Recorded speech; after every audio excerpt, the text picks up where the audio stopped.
Explication spirituelle. 108. La sublimation psychique fondamentale. Qu'est-ce que la sublimation psychique fondamentale? Nous n'allons pas entrer dans des détails explicatifs, nous allons nous en tenir à un niveau général de description. Le noyau psychique dispose de la possibilité de se sublimer à divers niveaux. Et la notion de sublimation psychique fondamentale, c'est la notion de sublimation appliquée spécifiquement au noyau psychique. Disons que le noyau psychique se trouve à quelques niveaux de sublimation psychique fondamentale. À ce niveau, le noyau psychique est capable de répondre à l'appel de l'intention-volonté en déployant un rayonnement énergétique, nous dirons rayonnement psychique, qui peut monter jusqu'à un certain maximum d'intensité.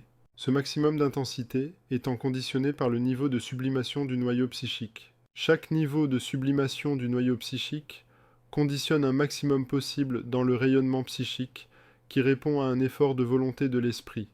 Un effort de volonté ou un engagement de l'intention, il faut considérer que c'est fondamentalement la même chose. Qu'est-ce que la sublimation d'un point de vue fonctionnel?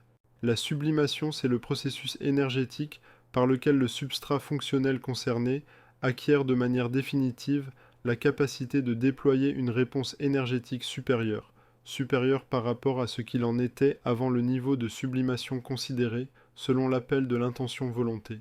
Si un esprit se situe à un niveau de sublimation psychique fondamentale donné, il ne peut réaliser des opérations énergétiques que dans la limite de ce que son niveau de sublimation lui permet. Pour réaliser des opérations énergétiques d'un niveau supérieur, l'esprit doit d'abord travailler et réussir à atteindre un niveau plus élevé de sublimation psychique fondamentale. C'est ici le lieu de distinguer entre la concentration attentionnelle et la concentration psychique, et nous préciserons qu'il est toujours possible de déployer quelques degrés de concentration psychique au cœur d'un processus de conscience attentionnelle. Rappelez-vous que nous parlons du soleil-esprit, bien que, fonctionnellement, ce que nous allons dire à propos de la concentration attentionnelle s'applique aisément aussi au fonctionnement du cerveau. Qu'est-ce que la concentration attentionnelle? C'est le degré d'intensité d'attention que vous impliquez dans l'exécution d'une tâche, ou le degré d'intensité d'intention d'application que vous investissez dans l'exécution d'une tâche. C'est très exactement la même chose. Le fait d'accorder de l'attention à l'exécution d'une tâche, correspondant exactement au fait de déployer activement l'intention d'exécuter cette tâche. Vous êtes familier de la concentration attentionnelle. C'est ce que vous faites quand vous lisez un texte attentivement et que vous essayez d'en avoir une compréhension parfaite et détaillée, d'en saisir chaque nuance et chaque précision, tout en saisissant le propos global. C'est ce que vous faites quand vous êtes plongé dans un film que vous regardez. C'est ce que vous faites quand vous conduisez un véhicule au milieu d'un trafic complexe où les risques d'accrochage sont démultipliés. C'est ce que vous faites quand vous exécutez une tâche experte. Par exemple, conduire une expérience énergétique sur un sujet, réaliser une opération chirurgicale sur un sujet, effectuer des réparations sur un réacteur d'avion, etc. Que se passe-t-il exactement dans l'exercice, dans l'usage, de la concentration attentionnelle? Vous mobilisez votre intention à propos de quelque opération. Par exemple, essayez de savoir pourquoi une personne est en train de pleurer. Essayez de suivre exactement la recette milligrammée d'un plat qui s'annonce savoureux. Essayez de surmonter une montée de stress. Essayez de discerner les intentions d'une personne engagée dans une action non verbalisée, etc. Vous mobilisez votre intention, c'est-à-dire que vous engagez activement votre intention. Il ne s'agit pas simplement de souhaiter ou d'espérer. Il s'agit de mobiliser votre intention, exactement comme vous la mobilisez lorsque vous faites un mouvement physique, ou lorsque vous prononcez des paroles, ou lorsque vous essayez de mémoriser une information. Vous n'avez pas besoin de savoir explicitement et exactement quels sont les systèmes fonctionnels qui vont être nécessaires dans l'exécution de la tâche dans laquelle vous engagez votre intention.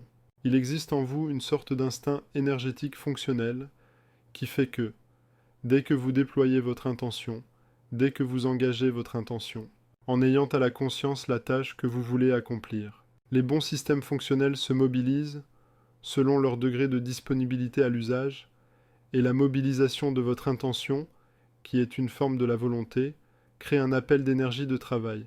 Si votre générateur d'énergie de travail est capable de produire le niveau d'énergie requis, le niveau et le type, il faut que ce soit implicite dès que vous entendez parler de niveau d'énergie, alors vous allez pouvoir réaliser la tâche que vous voulez effectuer. Peut-être avez-vous remarqué que vous pouvez tendre votre intention avec plus ou moins d'intensité.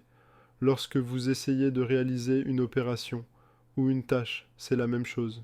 Vous pouvez avoir une concentration attentionnelle plus ou moins intense. Quand un patineur artistique de haut niveau exécute ses figures en pleine compétition, il est dans une haute intensité de concentration attentionnelle. Et c'est sans doute un niveau de concentration attentionnelle qui est comparable au niveau de concentration attentionnelle d'un mathématicien de haut niveau qui travaille sur un problème mathématique difficile ou au niveau de concentration attentionnelle d'un romancier de haut niveau qui est en train de ficeler l'intrigue sophistiquée de son roman. C'est une intensité dans l'intention qui se traduit par une intensité dans la concentration attentionnelle en elle-même. Vous n'êtes certainement pas capable de vous envoler dans les airs, et donc de voler librement.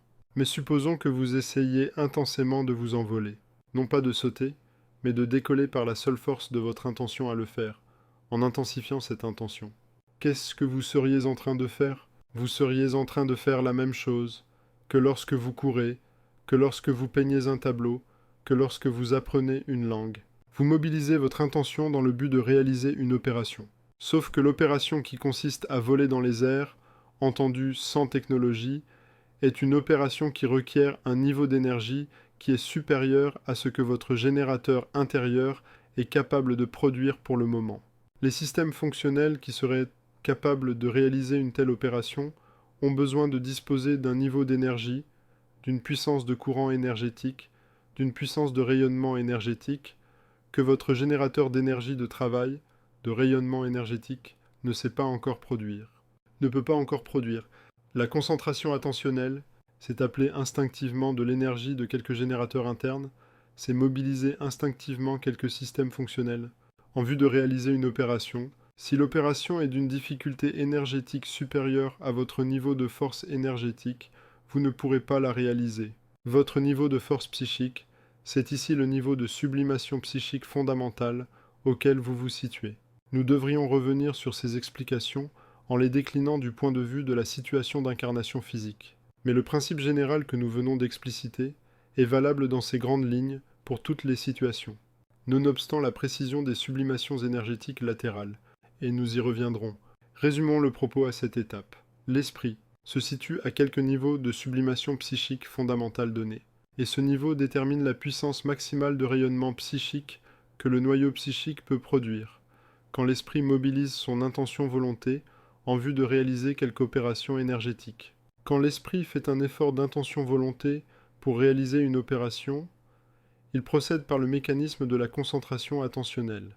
Et peu importe l'intensité ressentie de la concentration attentionnelle, l'esprit ne pourra rien accomplir qui dépasse son niveau de sublimation psychique fondamentale en cours. Maintenant, nous pouvons nous demander ce qu'est la concentration psychique, et en quoi elle diffère de la concentration attentionnelle. Cyril Ndongasu, enseignant de la pratique psychique,